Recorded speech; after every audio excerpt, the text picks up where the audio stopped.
ఇప్పుడే వెళుతున్నా జాతరకి.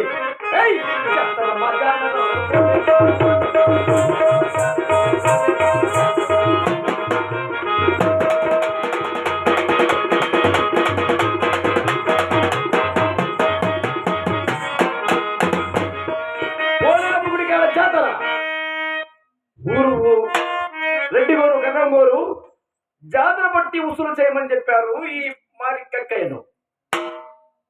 ఊర్లో అందరూ జాతర డబ్బులంతా ఉసులు ఇచ్చారు. ఉన్నవారు లేనివారు ఉన్ని విధముగా లేని విధముగా జాతర బట్టి ఇచ్చారు. మా మా మా ఊర్లో ఊరు చివరిలో ఒక బ్రహ్మంగోరు జాతర బట్టి అడిగితే బ్రహ్మంగోరు స్వామి ఊరు పెద్దలందరూ జాతర బట్టి ఉసులు చేయమని చెప్పారు, మీరు కూడా జాతర బట్టి ఇవ్వాలి అని అడిగాను. ఓరి కక్క, నా దగ్గర ఏమున్నదిరా, నీళ్ళు లేనివాడిని, నా దగ్గర జాతర బట్టి ఇవ్వడానికి సాధ్యము కాదు అన్నారు. ఈ విషయం తీసుకుపోయి మా రెడ్డి గారికి చెప్పాను. ఓరి కక్క, ఉన్నవాడు లేనివాడు అని భేదాలు లేవురా, జాతర బట్టి ఈయన ఇయ్యాలి అంటున్నాడు. ఈ మాట తర్వాత ఈ విషయము రెడ్డి గారికి చెప్పగా స్వాముల వారి దగ్గరికి రెడ్డి గారు కర్ణంగోరు అందరూ కదిలి ఉన్నారు. అప్పుడు బ్రహ్మంగోరు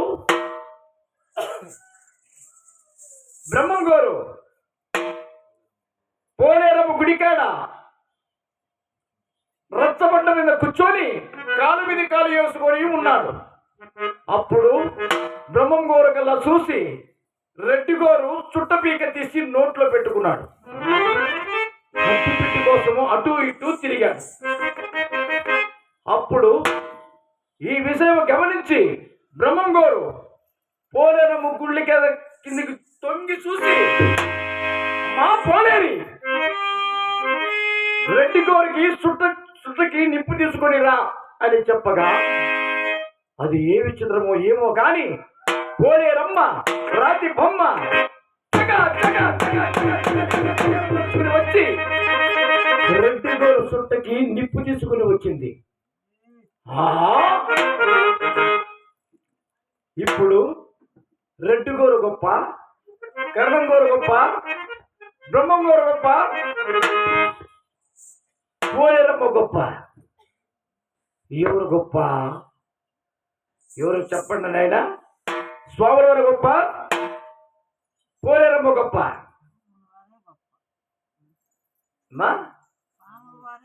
అది అప్పటి నుంచి మా స్వాముల వారే గొప్ప.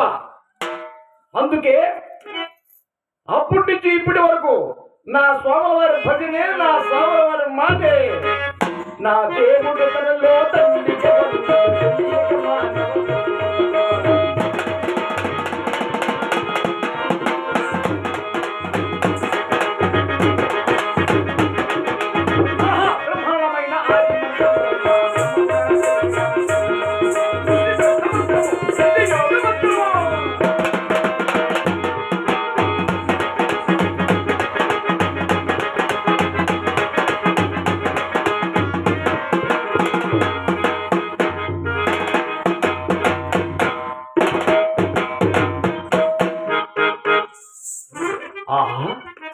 బ్రహ్మంగోరు ఏమి చెబుతుండను, సిద్ధయ్య గోరికి బ్రహ్మంగోరు, నాయన సిద్ధ, దేవుడు ఎక్కడు లేడు, మన దేహం అందే మన పొట్టందే కలడు అని చెప్పుతుండేను.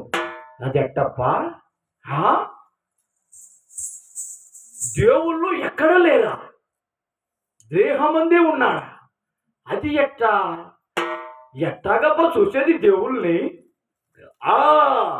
ఇప్పుడు నా పొట్ట చింపుకొని దేవుళ్ళతో చూసి మోక్షానికి వెళుతున్నాను. జై బ్రహ్మదేవ.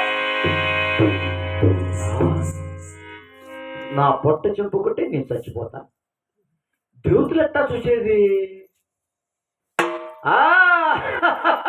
అది కదుగో తెలిసినది. ఇంట్లో నా పెళ్ళాము అంకాలు నేను ముద్దుగా పెట్టుకున్న ముత్తి అని దాన్ని దాన్ని పిలిచి ఆడిచ్చి పాడిచ్చి దాని పొట్ట చింపి దేవుళ్ళతో చూసి మోక్షానికి వెళుతున్నాను.